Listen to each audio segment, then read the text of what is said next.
When you have a down moment, take it easy. Alright? It is not end of the world. You're in the driving seat. You have the control.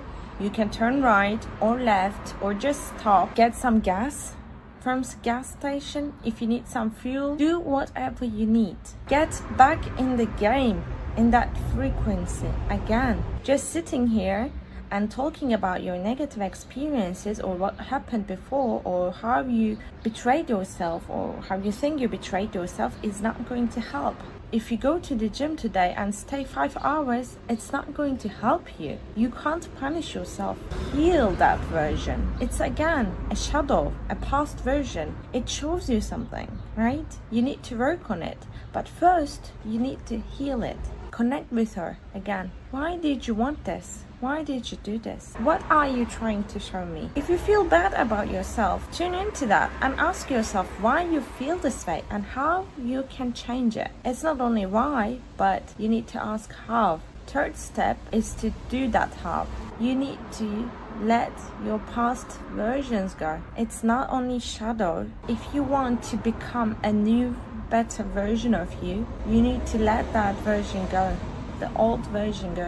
When you tune into that experience or your feelings, they tell you something. What they tell you might be something that you don't want to face. You've been avoiding to believe about yourself. Accept it. Don't judge it. Accept it.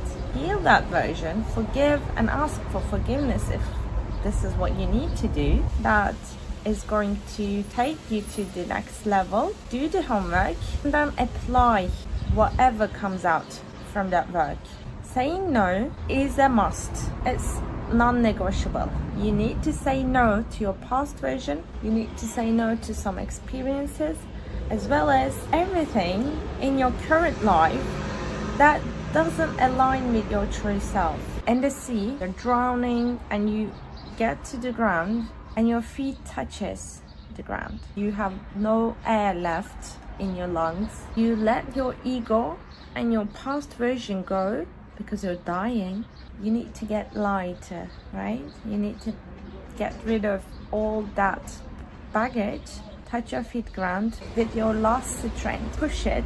Go up to the surface even faster, even stronger. It's time to swim up to the surface. It's time to direct all your attention to your destination. Life's journey and manifestation journey and mindset and self-development journeys are the same. It's not a linear journey. You need to take turns. Of course, there will be twists. Don't forget your destination. And this is the moment you need to take action. This is the moment you have the control over your life. Go back to that frequency. You have what you want. I like to be educated.